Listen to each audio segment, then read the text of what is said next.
Baik, selamat pagi anak-anak semuanya. Pagi. Ya, pada pagi hari ini senang bertemu kalian kembali di kelas kita, yaitu kelas PPKN Pendidikan Pancasila dan Kewarganegaraan. Dan hari ini kita akan lanjutkan mempelajari materi kita di bab 2 tentang sistem dan dinamika demokrasi. Ya, silakan kalian perhatikan slide yang Miss akan share berikut ini. Oke.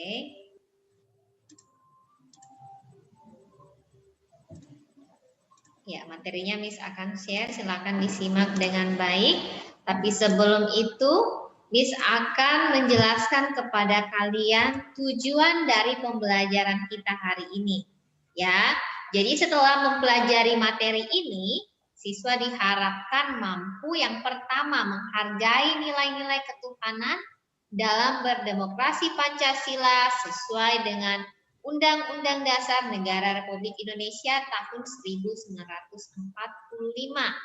Yang kedua yaitu berperilaku santun dalam berdemokrasi Pancasila sesuai dengan Undang-Undang Dasar Negara Republik Indonesia tahun 1945.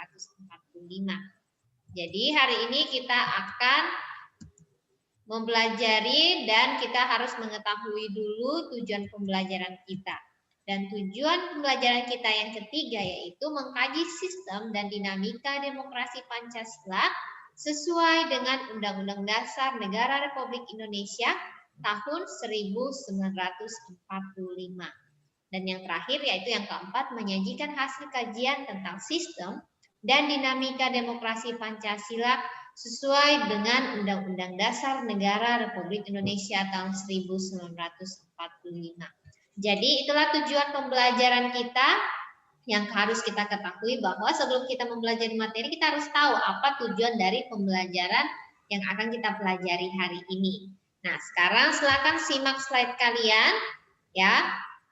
Perhatikan slide berikut ini dan kita masuk pada hari ini di bab yang kedua yaitu sistem dan dinamika demokrasi di Indonesia. Sebelum Miss memaparkan materi-materi yang akan kita pelajari bersama, silakan siapkan buku kalian, buku catatan atau pena kalian untuk mencatat hal-hal yang penting ya. Dan apabila nanti di pembelajaran ada yang kalian kurang paham, silakan ditanyakan. Oke, kita lanjut. Bab 2 sistem dan dinamika demokrasi Indonesia. Kita masuk, perhatikan gambar yang ada di slide ini. Ketika kalian melihat gambar yang ada di slide, baik Angie maupun Nicholas, kira-kira apa yang kalian lihat atau apa yang kalian pikirkan ketika melihat slide yang ada atau gambar yang ada di slide tersebut? Pemilihan presiden. Ya, menurut Nicholas pemilihan presiden. Kalau dari Angie sendiri bagaimana Angie? Pemilihan umum. Pemilihan umum. Oke. Jadi kalian good ya dari Angie maupun Nicholas. Ya, jawaban yang sangat baik. Jadi ketika kalian melihat gambar yang ada ini adalah salah satu contoh gambar pemilihan umum ya. Ada juga pemilihan umum, ada juga pilkada atau pemilihan kepala daerah di mana setiap warga negara itu biasanya wajib mengikuti pemilihan umum atau pilkada. Dalam arti mereka wajib mengikuti kalau sudah memiliki kartu tanda penduduk atau KTP biasanya ya. Nah, materi yang kita pelajari hari ini berkaitan juga dengan pemilu atau pilkada, yaitu tentang demokrasi. Nah, sebelum kita lanjut, kalian juga harus mengetahui dulu apa itu pengertian dari demokrasi. Ya, ada yang tahu dari Angie atau Nicholas mungkin sudah pernah dengar atau membaca buku demokrasi itu apa? Ada yang sudah pernah dengar?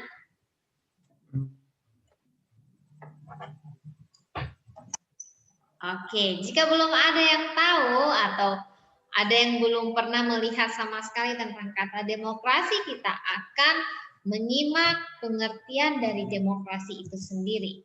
Nah, silakan perhatikan berikut ini. Jadi demokrasi berasal dari istilah ya dari wilayah Yunani kuno pada abad ke-5 sebelum Masehi. Jadi secara etimologis kata demokrasi itu berasal dari bahasa Yunani. Jadi bahasa Yunani bukan berasal dari bahasa Indonesia awalnya, tetapi dari bahasa Yunani ya, yaitu demos yang berarti masyarakat atau rakyat dan kratos yang berarti aturan atau kekuasaan. Nah, kalau kalian melihat gambar yang ada di slide ini, kira-kira ini siapa? Gambar siapa Kak ini? Ada yang tahu? Abraham Lincoln. Siapa? Abraham Lincoln. Iya, benar sekali. Gambar Abraham Lincoln ya. Jadi Abraham Lincoln ini juga merupakan salah satu ya para ahli ya yang mendefinisikan tentang demokrasi, dan beliau juga atau Abraham Lincoln ini juga merupakan salah satu mantan presiden Amerika Serikat yang ke-16. Dan menurut Abraham Lincoln atau para ahli yang membahas pengertian tentang demokrasi, Abraham Lincoln ini mengatakan bahwa demokrasi adalah sistem pemerintahan yang diselenggarakan dari rakyat, oleh rakyat, dan untuk rakyat. Apa yang didefinisikan oleh Abraham Lincoln, Nicholas? Bahwa demokrasi adalah sistem pemerintahan yang diselenggarakan dari rakyat, oleh rakyat, dan untuk rakyat. Iya, thank you Nicholas. Jadi sistem pemerintahan yang diselenggarakan dari rakyat. Jadi di sini menjelaskan bahwa kekuasaan penuh itu berada di tangan siapa? Rakyat, ya. Nah, selanjutnya perhatikan nih. Jadi ketika kita melihat dari istilah bahasa Yunani tadi tentang demos dan kratos, kemudian kita melihat pengertian dari para ahli, salah satunya dari Abraham Lincoln tadi, kita bisa menyimpulkan bahwa demokrasi berarti kekuasaan di tangan rakyat, atau yang lebih kita kenal sebagai pemerintahan dari rakyat, oleh rakyat, dan untuk rakyat. Tadi Miss sudah menjelaskan bahwa di sini dikatakan pemerintahan dari rakyat, oleh rakyat, dan untuk rakyat, berarti kekuasaan penuh ada di tangan Nicholas atau Angie saja. Atau kekuasaan penuh di tangan siapa? Yang tadi Miss sudah jelaskan. Rakyat. Iya, di tangan rakyat. Oke, sampai di situ di pengertian demokrasi ada yang masih kurang jelas, baik Nicholas maupun Angie?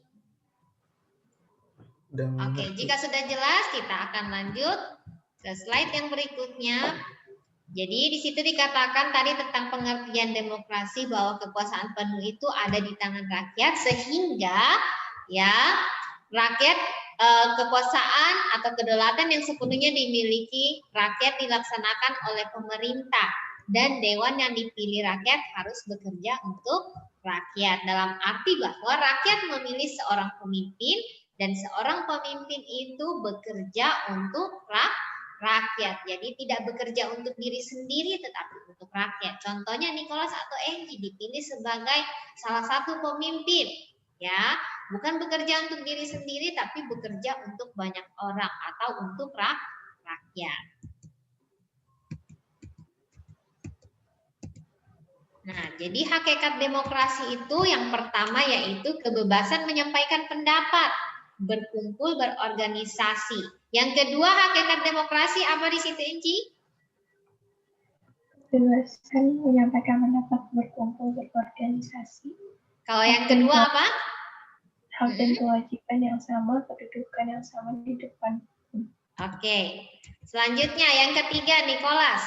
Apa hakikat demokrasi?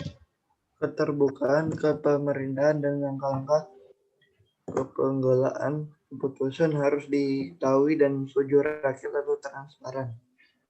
Oke. Yang keempat? Etika dan norma kehidupan harus dijunjung tinggi. Dijunjung tinggi. Jadi ada 4 hakikat demokrasi. Yang pertama tadi sudah dijelaskan bahwa hakikat yang pertama yaitu bebas menyampaikan pendapat. Jadi kita setiap masyarakat Indonesia itu bebas menyampaikan pendapat kita. Ya, kemudian yang kedua, hak dan kewajiban kita sama, ya, tidak ada perbedaan. Jadi semuanya sama. Yang ketiga yaitu keterbukaan, ya, atau segala sesuatunya tentang pengelolaan untuk negara semuanya transparan. Yang terakhir yaitu etika dan norma kehidupan harus dijunjung tinggi. Semuanya memiliki aturan dalam arti bahwa kita boleh bebas menyampaikan pendapat, semuanya transparan, tapi harus memiliki etika dan norma-norma kehidupan yang harus dijunjung tinggi, dalam arti tidak asal-asalan, ya. Oke. Nah, sekarang kita akan membahas selanjutnya tentang prinsip demokrasi. Apa sih itu prinsip demokrasi? Perhatikan slide berikut ini. Jadi ada 11 prinsip demokrasi. Ya, ini terlalu banyak, Miss nggak akan menjelaskan semuanya hari ini, kita akan jelaskan ini di pertemuan selanjutnya, tapi Miss membahas secara singkat dulu bahwa ada 11 prinsip dari demokrasi. Yang pertama, kedaulatan rakyat. Yang kedua, pemerintahan berdasarkan persetujuan dari yang diperintah. Yang ketiga, kekuasaan mayoritas. Yang keempat, apa di situ, Nicholas? Hak-hak mayoritas, hak-hak minoritas. Yang kelima, Enci? Jaminan hak asasi manusia. Yang keenam? Pemilihan yang bebas, adil, dan jujur. Oke, yang ketujuh? Kesamaan di depan hukum. Good. Yang kedelapan, apa? Proses hukum yang wajar. Yang kesembilan? Pembatasan pemerintah secara konstitusional. Oke, good. Yang ke-10? Pluralisme sosial, ekonomi, dan politik. Oke, yang ke-12 terakhir, Enci? Nilai-nilai 11? toleransi, pragmatisme, kerjasama, dan mufakat. Oke, good. Jadi tadi prinsip demokrasi ada berapa? Ada 11 ya. Jadi nanti di hari-hari berikutnya kalau Miss tanyakan ada berapa prinsip demokrasi, jangan sebutkan 10 atau 8 atau 9, tetapi ada 11. Jadi prinsip demokrasi itu ada 11 dan yang paling utama yaitu kedaulatan rakyat. Ya, seperti tadi yang kita sudah jelaskan bahwa segala sesuatunya ada atau segala keputusan tertinggi ada di tangan rakyat. Nah, selain prinsip demokrasi, ada juga yang dikatakan dengan trias politika. Jadi, apa itu trias politika? Trias politika berasal dari bahasa Yunani. Dalam arti tri, yaitu 3, dan as, yaitu poros atau pusat, dan politika, yaitu kekuasaan. Yang merupakan salah satu pilar demokrasi. Ya, trias politika itu ternyata merupakan pilar demokrasi. Konsep dasar trias politika bahwa kekuasaan di suatu negara tidak boleh diserahkan hanya satu struktur kekuasaan politik, melainkan harus terpisah dari lembaga-lembaga yang berbeda, negara yang berbeda. Ya. Nah, trias politika sendiri itu dibagi menjadi 3 bagian. Berarti tri atau 3 ya, bukan 2 ya atau dwi tapi tri ya. Perhatikan berikut ini. Dibagi menjadi 3 bagian. Yang pertama yaitu legislatif ya. Yang kedua yaitu eksekutif dan yang ketiga yaitu yudikatif. Nah, kita akan membahas apa itu legislatif, apa itu eksekutif dan yudikatif. Tapi sebelumnya Miss mau tanya, adakah di antara kalian yang sudah memahami apa itu legislatif, eksekutif dan yudikatif? Baik Angie maupun Nicholas? Oke, masih senyum-senyum saja. Kalau belum tahu kita akan bahas bersama-sama ya. Perhatikan berikut ini. Legislatif. Ya. Ketika membahas tentang legislatif, kalian bisa lihat gambar-gambar yang ada ini. Nah, Angie dengan Nicholas, kalau melihat gambar-gambar yang ada itu kira-kira gambar apa itu? MPR. Gambar apa? MPR. MPR. Selain MPR, apa lagi yang disebutkan di situ? DPR. DPR dan DPD. DPD, ya betul sekali. Jadi ketika membahas trias politika, yang pertama kita bahas yaitu legislatif. Ternyata legislatif itu dipimpin, ya, atau yang melaksanakan itu yaitu Majelis Permusyawaratan Rakyat atau MPR. Ada juga yang disebut dengan DPR, Dewan Perwakilan Rakyat.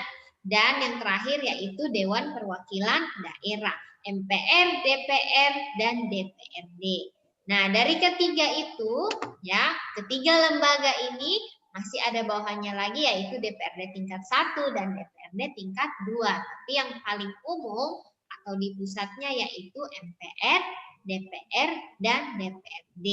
Jadi mereka ini semuanya bekerja sama, ya, bekerja sama untuk menjalankan tugas dari pemerintah, ya, atau tugas dari presiden.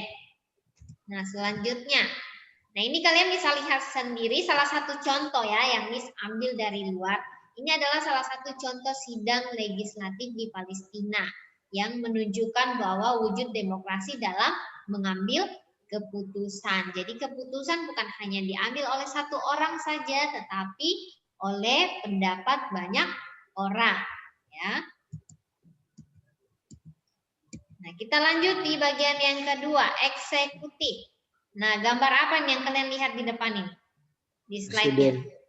Iya, gambar presiden dan wakil presiden. Presiden pertama di situ siapa? Kalau masih ingat nggak? Soekarno. Presiden pertama. Soekarno.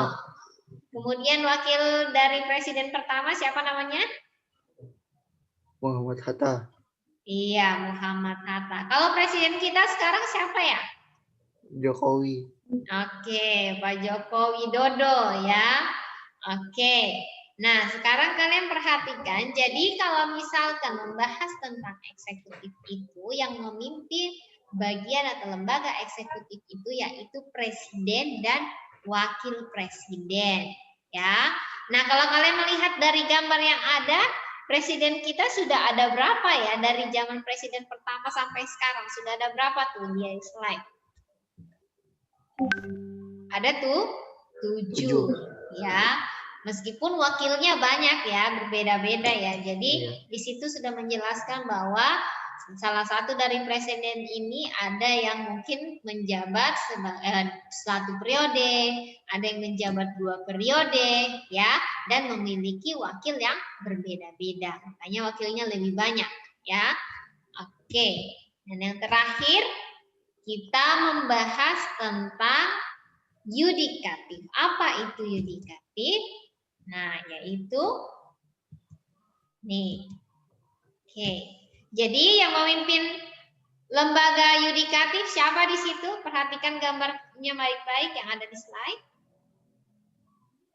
Mahkamah Konstitusi. Apa, Nicholas? Mahkamah Konstitusi. Oke. Menurut Nicholas, Mahkamah Konstitusi. Kalau menurut Angie sendiri bagaimana, Angie? Yang memimpin lembaga yudikatif?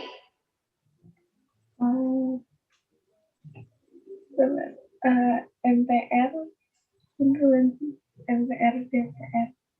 Yakin yudikatif ya, bukan legislatif. Oh iya. Coba lihat di slide-nya, perhatikan di slide-nya. Kalau yudikatif yang memimpin siapa? Ada gambar apa di situ? Oh iya. Gambar sekaligus Mahkamah tulisan. Agung. Mahkamah Agung. Satu lagi apa? Ada 3. Komisi Yudisial. Komisi Yudisial. Satu lagi? Mahkamah Konstitusi. Oke, Mahkamah Konstitusi. Jadi untuk Angie dan Nicholas, yang memimpin lembaga yudikatif itu ada Mahkamah Konstitusi, Mahkamah Agung, dan Komisi Yudisial. Oke, sekali lagi Miss mau tanya nih buat kalian berdua, Angie dan Nicholas. Tadi lembaga legislatif yang memimpin lembaga legislatif siapa tadi? MPR. DPR, DPD. Oke, good. Kalau eksekutif? Presiden dan wakil presiden. Oke, presiden dan wakil presiden. Kalau yudikatif? Mahkamah Konstitusi, Mahkamah Agung, sama Komisi Yudisial. Oke, good. Thank you Angie dan Nicholas. Bagus ya. Jadi sudah tahu yang memimpin untuk lembaga legislatif, eksekutif, dan yudikatif. Itu diingat baik-baik ya. Nah, perhatikan slide berikut ini. Di sini dijelaskan bahwa ini merupakan salah satu demo ya. Demo tidak setuju dengan kekuasaan Presiden Soeharto pada waktu itu yang sudah berkuasa selama 33 tahun. Nah, ini juga merupakan salah satu contoh ya bentuk penyampaian aspirasi rakyat ya, dan merupakan salah satu contoh demokrasi. Ini hanya contohnya saja. Oke. Nah, jadi Indonesia merupakan salah satu negara demokrasi yang menerapkan teori trias politika. Apa saja tadi itu yang termasuk trias politika? Legislatif, eksekutif, yudikatif. Iya, legislatif, eksekutif, dan yudikatif, yaitu pemisahan kekuasaan pemerintahan menjadi 3 bidang yang memiliki kedudukan sejajar. Jadi tadi lembaga legislatif, eksekutif, dan yudikatif itu mereka kedudukannya itu semua atau lembaga itu kedudukannya sejajar, ya. Jadi pemisahan kekuasaan tidak bersifat kaku dalam arti ada koordinasi satu dengan yang lain. Contohnya nih antara Miss, Angie, dan Nicholas, ya kita semua tugasnya contohnya sejajar. Dan untuk melaksanakan tugas kita saling koordinasi atau saling berkomunikasi antara satu dengan yang lain. Contohnya seperti itu ya.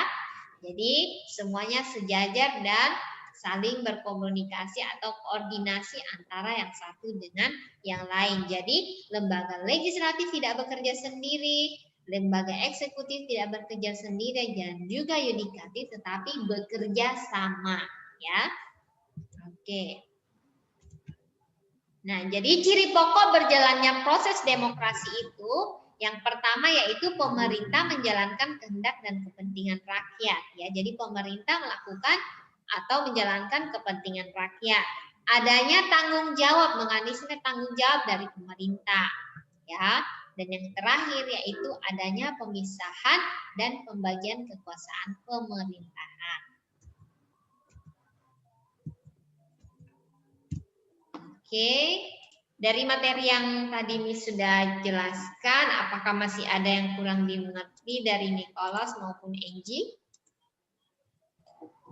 Sudah ngerti. Bagaimana? Sudah. Sudah jelas? Iya. Oke, kalau sudah jelas materi kita tentang hakikat demokrasi sampai di sini dan berikut ini Miss akan share sedikit materi yang akan kalian pelajari di rumah atau tugas yang harus kalian kerjakan di rumah, ya. Oke. Oke, sorry sebentar.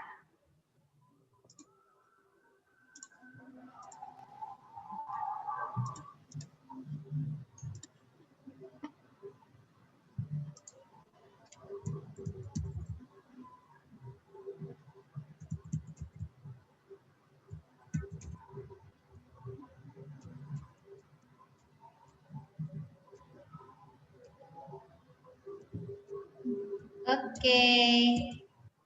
Ya, tugas diskusi kalian atau tugas yang harus kalian kerjakan di rumah yang menjadi tugas kalian yaitu apa perbedaan negara demokrasi dan negara yang tidak menganut demokrasi.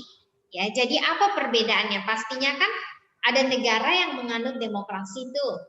Salah satunya kita negara Indonesia dan ada juga negara yang tidak menganut sistem demokrasi. Ya, jadi apa perbedaannya? Apakah sama negara yang menganut demokrasi dengan yang tidak atau berbeda? Ya, silakan cari perbedaannya. Kemudian sebutkan negara-negara mana saja yang tidak menganut demokrasi. Nah, setelah kalian mengerjakan nanti jangan lupa disubmit di Google Classroom kita. Kemudian di minggu berikutnya atau pertemuan berikutnya kita akan diskusikan dan bahas bersama-sama. Oke? Nah, baik Angie maupun Nicholas, dari tugas diskusinya ini atau homework atau tugas rumahnya ini, apakah ada yang kurang jelas, ada yang ingin ditanyakan, silakan ditanyakan. Jika sudah jelas, ya hanya di sini, sampai di sini tugasnya, ya tugasnya sampai di sini. Dan kita akan mengakhiri pertemuan kita pada pagi hari ini. Dan Miss meminta salah satu siswa untuk memimpin kita dalam doa atau mengakhiri kegiatan pembelajaran kita hari ini. Dari Angie atau Nicholas salah satunya?